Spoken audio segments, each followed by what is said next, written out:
आज मला 2 स्टँडची ऑर्डर होते आणि त्यात पण मला जुगाड करायचा होता. ते एक होती ठाण्यावरून, तर मॅडम बोलल्या मला 6:30ला केक लागेल आणि ही होती कुर्ल्याची ऑर्डर, नाही सॉरी सायन्सची ऑर्डर होती. तर त्यांना युनिकॉर्न थीम केक हवा होता. तर ते बोलले तुला जसं वाटेल तसं तू डिझाईन कर. आणि ही जी डिझाईन होतं, कलर कॉम्बिनेशन होतं, ते मला ट्राय करायचं होतं. मला वाटलं की खूप इझी आहे, पटापटा होऊन जाईल.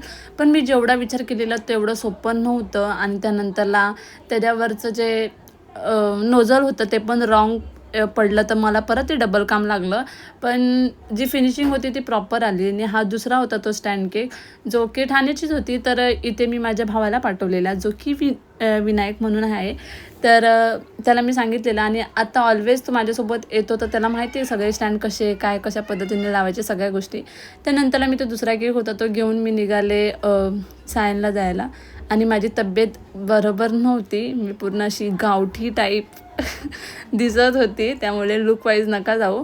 आणि मी पटापट जे काय आहे ते पूर्ण रेडी करून पूर्ण केक रेडी झाल्यावरती मॅमला मी फोटो वगैरे नव्हता पाठवला. तर तिकडे मी बोलले की मॅडम सगळ्या गोष्टी बरोबर आहेत ना. तर त्यांना पण आवडला केक आणि टेस्ट वाईज काहीच इश्यू नाही. त्यांना जसा हवा होता तसा मी केक पूर्ण रेडी केलेला. आणि तुम्हाला पण बटरफ्लाय केकची ऑर्डर करायची असेल तर मला नक्की DM करा.